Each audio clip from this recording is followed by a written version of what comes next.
Kick it.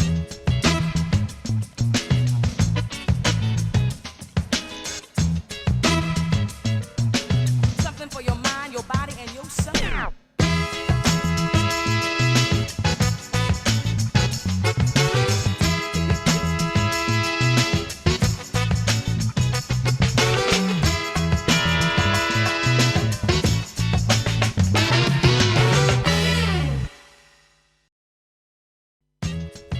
Welcome to Meaningful Conversations. My name is Angela Allen Johnson. I'm here with my daughter, Bashan Mosby, and we have a very special guest for you this evening. Dr. Kalita Forbes is joining us from Atlanta. Can you say hi to our audience, Dr. Forbes? Hello, how is everyone doing? We're doing so wonderful. We thank you so much for accepting our invitation to come on and to tell our viewing audience about who you are and what you do. So could you please give us a brief introduction about who you are and what it is that you do? Okay, my name is Dr. Kalita Forbes, and I am the CEO and founder of a company that's called Metamorphosis Enterprises.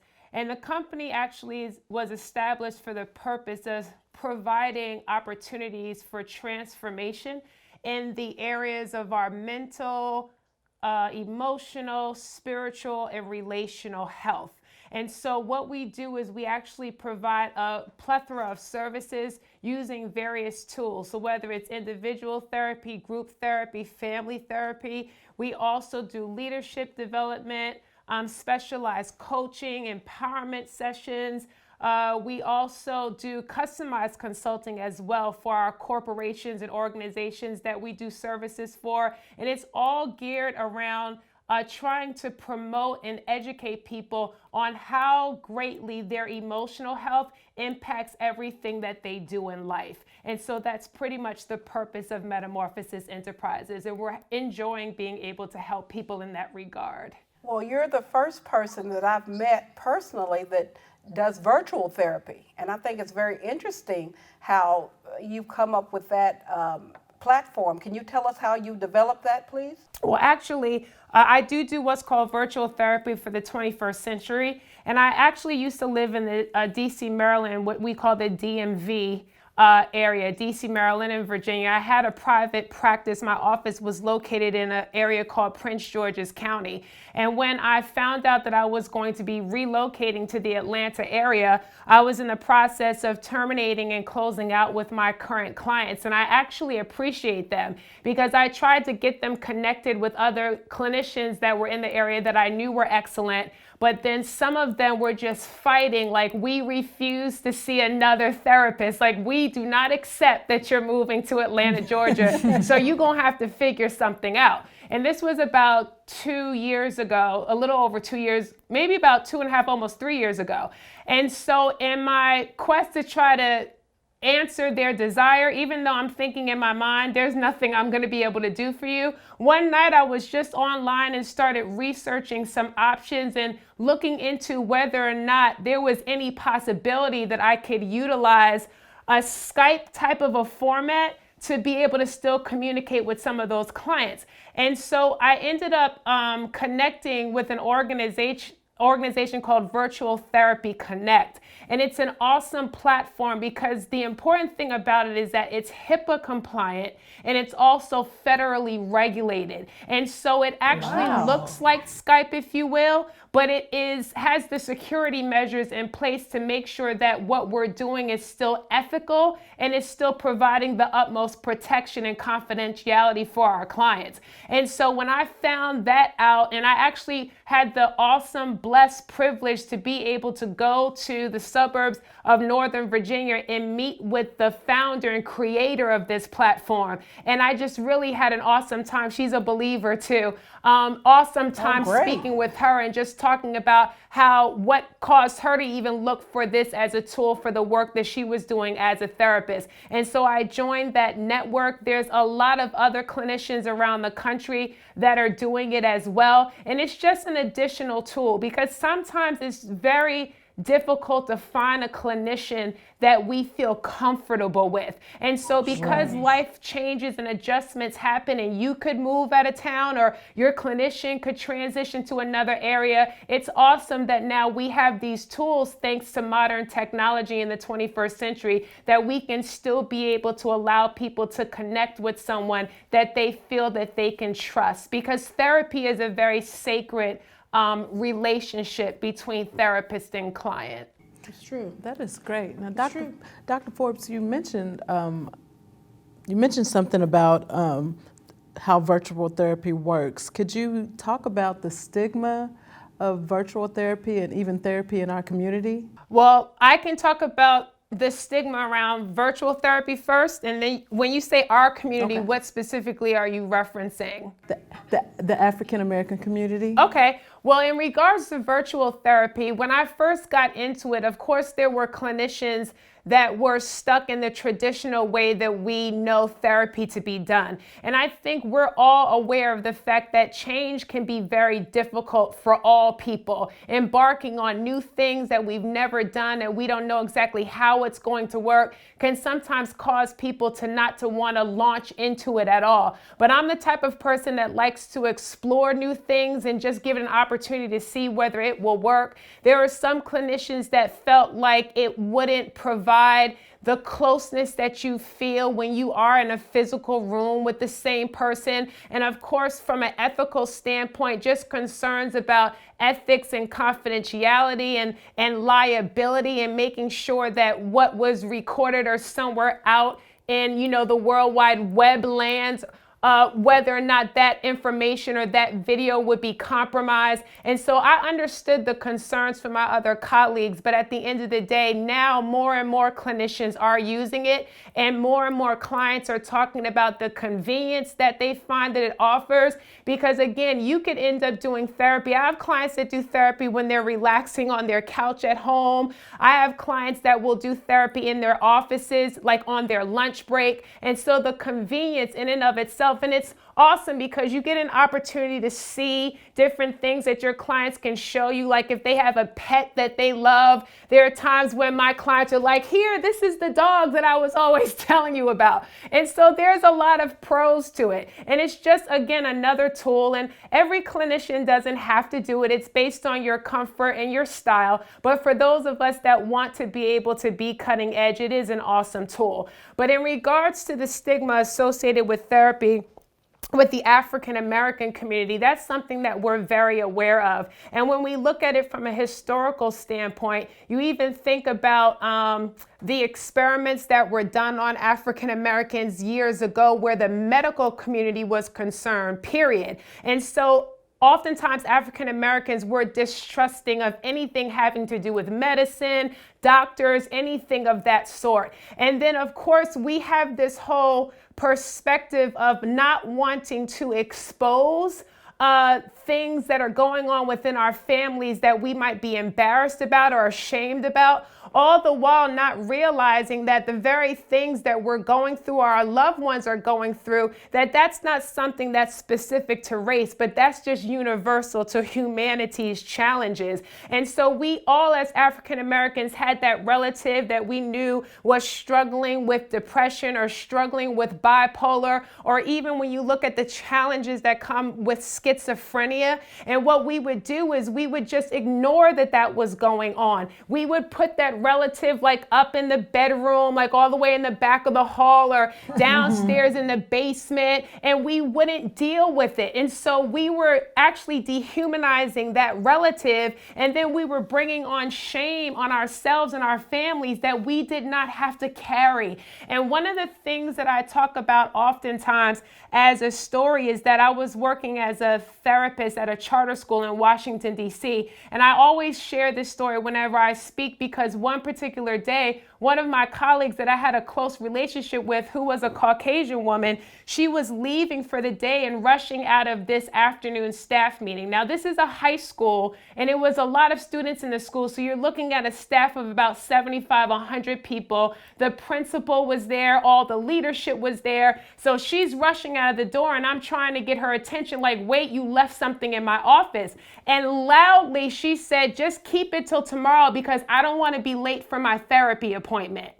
And the reason why years ago I never forgot that is because for her, there was no stigma around the fact that she was heading to her therapy appointment. For her, it was the same thing as a doctor's appointment, a dental appointment, a manicure. Oftentimes, our Caucasian brothers and sisters see therapy as maintenance. It's the same thing as a spa, but for our souls. And so my prayer is that African Americans begin to get to the point where they recognize that there is no shame in having challenges because we're human beings and we are going to go through difficult times that might cause us to be depressed on occasion. And we will have life stressors and we will have deaths or situations that spin us into grief. But it's okay because we're human. But why stay in that place of bondage when God has provided opportunities for us to be able to be free? And so I say all the time, if you trust to be able to go to an eye doctor, then you should trust to be able to go to a therapist. If you get sick, you go to a regular doctor, a knee doctor. So why is it okay for somebody to take care of your knee or your eye? You know what I'm saying? But it's not okay for you to go to the doctor for your internal stuff. And that's especially for the spiritual realm of things and people who are Christians or even of different faiths. It's like when you have an issue with your vision, you don't start praying and asking God to return your sight to 2020. You just go get glasses. You understand what I'm saying? Right. And so sometimes it's okay for us to reach out to get someone who can help us so that we can transition, because you can live even with some mental health disorders. You can make it through seasons of depression. You can function through having ADHD, but it's about you being able to have a therapist, possibly even taking medication to be able to help you to manage, but you can live in a way where you're not in bondage to yourself, and then you begin to cause problems with other people that you relate to. I'm glad you brought up about the faith community because we saw you originally at a mental health summit through a church.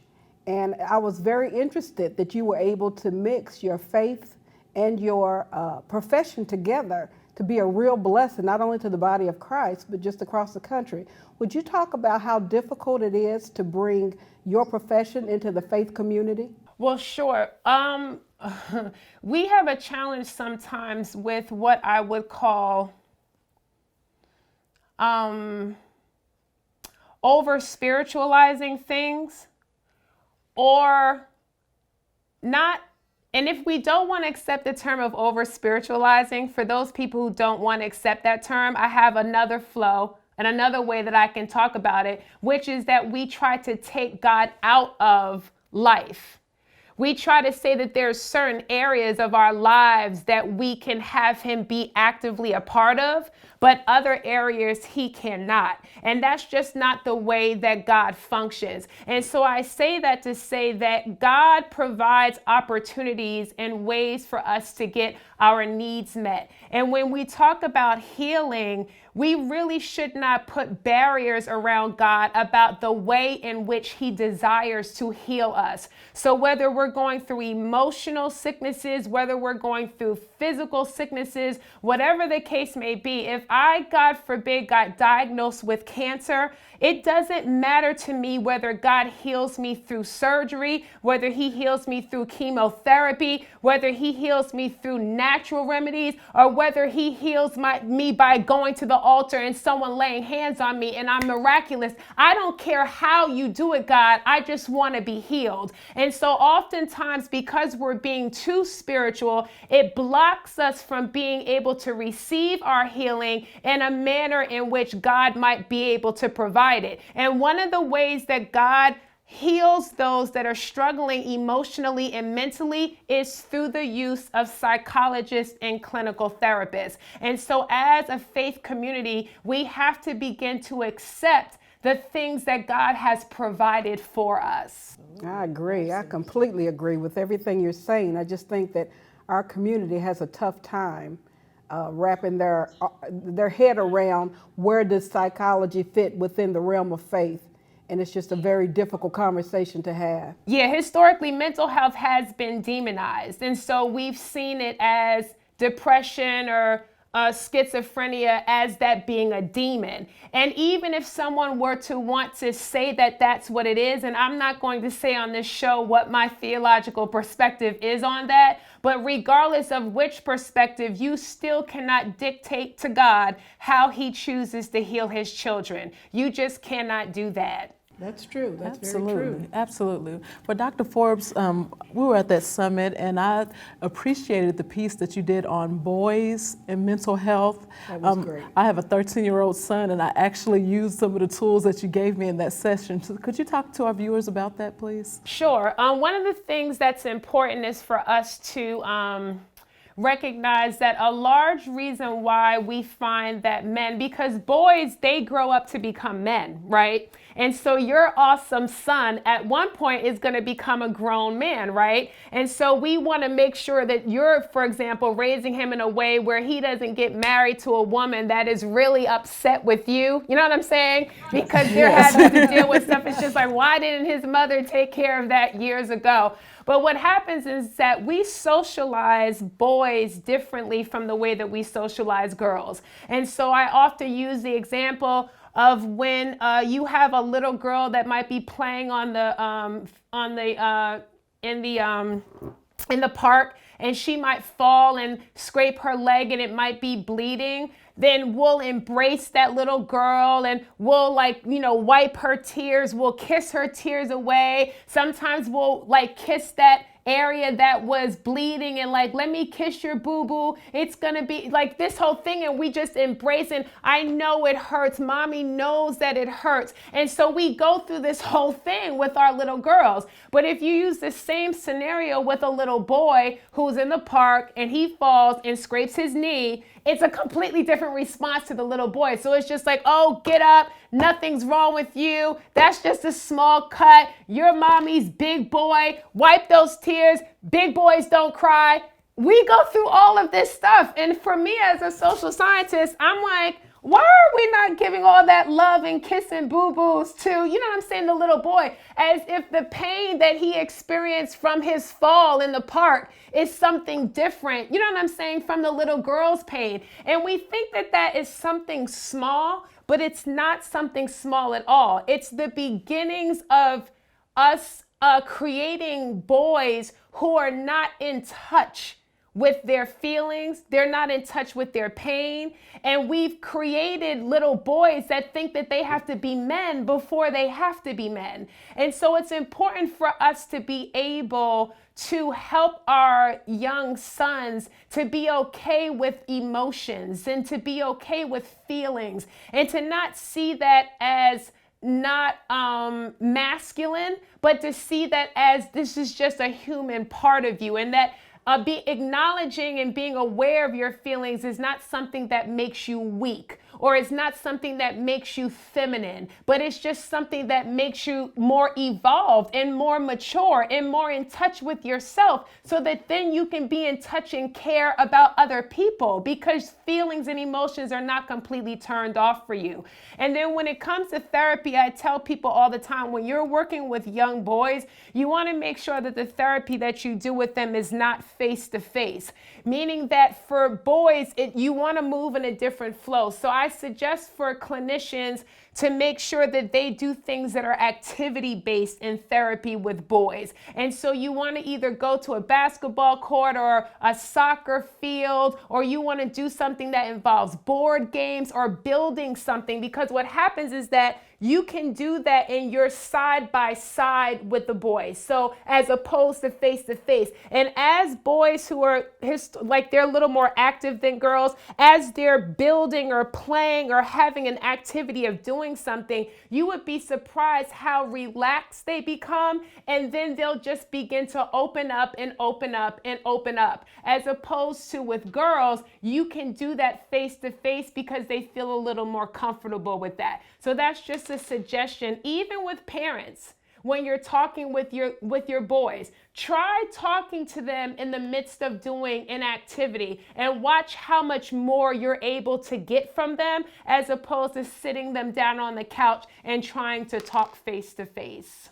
Dr. Forbes, I appreciate that. I have a son that's about to be 13, so our communication is kind of hard right now. So he's into Legos right now. So I'm thinking I'm going to get him some Legos and we're going to have a conversation. Yes, get those Legos out. I promise you, you'll get like 50% more information out of him. I promise. Wow, that's amazing. That's amazing. So as you were talking about how to minister to boys and how to do therapy with boys, how much more difficult is it to do therapy with men? The first challenge is getting men to actually come to therapy. That can be a challenge. And one of the things that I say all the time is that when we're encouraging men to seek out counseling, it's really important that we're clear about the ability of the therapist that they're going to see. Because for men, a lot of times they're really taking a risk by going. And you know how sometimes, like with men, it's like, I'm going to try this one time. And if this doesn't work out, I'm not going to give you a second time. And so you really want to make sure that you're clear, whether it's a family member encouraging them to go or a wife encouraging them to go, a ministry encouraging them to go, that you're really clear that the first person that they see is a person that is really skilled in being able to make that man feel comfortable. And it goes back to just helping them to understand that therapy is a safe place. Oftentimes for men, the reason why they don't open up is because they can't find a place of refuge or a place of safety, a sanctuary, if you will. And so just helping them to understand that therapy is a confidential space, that they don't have to worry about that clinician sharing their personal business and challenges with anyone else, including their spouse or their children, so that they understand that just like their man caves are like a place of safety and refuge, that's what therapy can do for them as well, as long as they find that right clinician for them. Another thing that is really super important that I say to people all the time, and for clients, whether they be women or men, but especially for men, is that you can go to a therapist and you don't have to commit to going back to that therapist. One of the things that I do is what's called clinical consultations, and I do this with everyone that I engage with for the first time. And what I call a clinical consultation is it gives the client the opportunity to come to the counseling center to see how they feel in the space. And we take that hour and we actually have them share with me what it is that's causing them to seek some support at that time. And I'll give them an idea of what I believe could help them accomplish what it is that they want to accomplish. And what I'll actually ask them to do is take some time after the session and think about what we talked about, think about how they felt about engaging with me, and actually really spending time deciding, do I feel comfortable moving forward with this clinician? And am I ready at this point in my life to begin to open up some of these issues that might have been really pushed down for a year? Because you never want to start down a road of therapy and open yourself up if you're not prepared, and then you end up shutting yourself down again, because you're just going to have to go back through that cycle over and over again. Because I always say, from my perspective, life is always going to demand that you get healthy. So you're going to have to revisit it again. So I like for people to open up themselves in a season where they're ready to go through that, so that they can get all of that stuff out, so that they can get healed. And once they close it back, it'll be closed up right, and they won't ever have to go through that again. And so it's just very important for people to understand that you don't have to be committed when you go to a therapist one time. If you don't like it or you don't feel comfortable, you may not even understand why. That's okay. You can just try to go to another one. And then it gives me as a clinician the ability to decide whether or not I want to work with you. Because honestly, I may not want to work with you, or may not feel that I'm the appropriate person to work with you. Or for example, I don't work with people who struggle with anorexia. That's not something that I do. And I also don't do work with sexual predators. And so that's just something that I know for me as a clinician, I don't specialize in. But if that's something that you need when you come in, then I can refer you to someone who I know will do a great justice to you in those areas. And so all of those kinds of things I think are helpful, especially for men. But I say all the time to challenge people that when you go to a restaurant and the service was poor and the food didn't taste good, you don't stop eating. You just find another restaurant. That's good. That's really good. That's really good. We're winding down. We're coming to the end of our interview. I know it doesn't seem like it's almost been 30 minutes because it just has gone so quickly. But we want you to touch on two more things. One for me personally, for our viewing audience that are going through the change or menopause right now. That has a lot to do with your mental health. I was a very happy person before menopause, and a lot of things started to change, including my mental health. And so I think at the summit, I also asked you about that. Could you just talk a little bit about how the mental health is affected during that stage in your life for men and women, if you would? Sure. And I'm so glad that you brought that up at the summit. And I was so surprised at how many other women were like, yes, yes. And then it moved into another conversation. And I'm glad that you're bringing it up again. Menopause is a very, very important life change. And for women, and especially for the men that love those women, whether it be like a spouse or whether it be a brother or a cousin or a son or whatever the case may be. And so sometimes we minimize because of lack of understanding and education of just how much that is impacting the life of that woman. And then even when we look at the fact that menopause is occurring much earlier for women than it used to historically back in the day. And so we're finding women that are in their late 30s and early 40s are dealing with this as well. So when it comes to menopause, there's a couple of things that we see. We see the forgetfulness that comes in, the insomnia, disturbances, and we see fatigue, mood swings, irritability, anxiety, depression. I'm not saying you have all these things, but these are some of the things. I know you're like, I can say amen on some of those, but these are some of the things that happen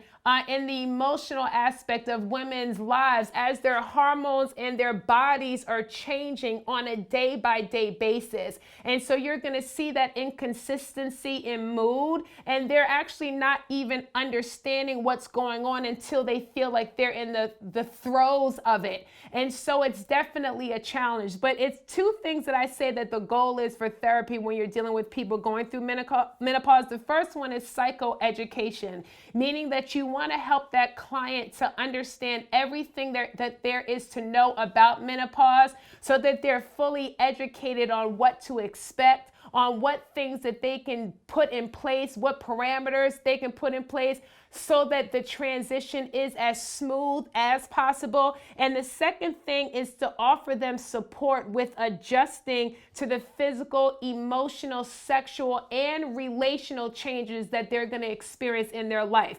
So this menopause ushers in a completely different life cycle. It brings up the issues around aging. And so it's a lot that goes on. And so for women who would think, why would I go to therapy if I'm struggling with menopause? If you feel like it's something that you can't get a handle on, I would tell you to go, because there's a lot of excellent clinicians around the country that can just offer you some support that can make a world of difference. That's good. That's really good. Absolutely. Well, Dr. Forbes, this has been an excellent interview. We appreciate your time and your wisdom that you share with our viewers. Can you let our viewers know, how they will be able to contact you if they will be interested in virtual therapy or even getting in contact with you? Sure. You can connect with me in various different ways. The first one is Facebook. We have a Facebook page that's called Metamorphosis Enterprises. So just facebook.com/Metamorphosis Enterprises. You can follow us on that professional page and send me any messages or questions that you might have. You can also follow me on Twitter, which is @Khalida Forbes, KHAALID as in David A. Forbes, FORBES. The same thing on Instagram @Khalida Forbes. And then actually at the beginning of this year, after a popular demand, I started a weekly e-newsletter, which every week I'm thinking I should have made this a monthly newsletter, but it's a weekly newsletter that we do. It comes out on every Monday. And if you're interested, it's really been blessing a lot of people. All you have to do is text Forbes, Forbes, to 42828. And then that's another way. I give people information on various different topics and actually provide you with steps, just like I would give to my clients, for you to work out what it is that we just shared in the newsletter. So it's really cool. It's like a little mini newsletter therapy flow that we do once a week. Oh, that is great. That sounds good. That really sounds good. great. Well, again, thank you for your time. We really do appreciate you accepting this interview with us. Again, this is Angela Johnson. My name is Bashan Mosby, and this concludes the episode of Meaningful Conversations. Have a great evening. Thank you.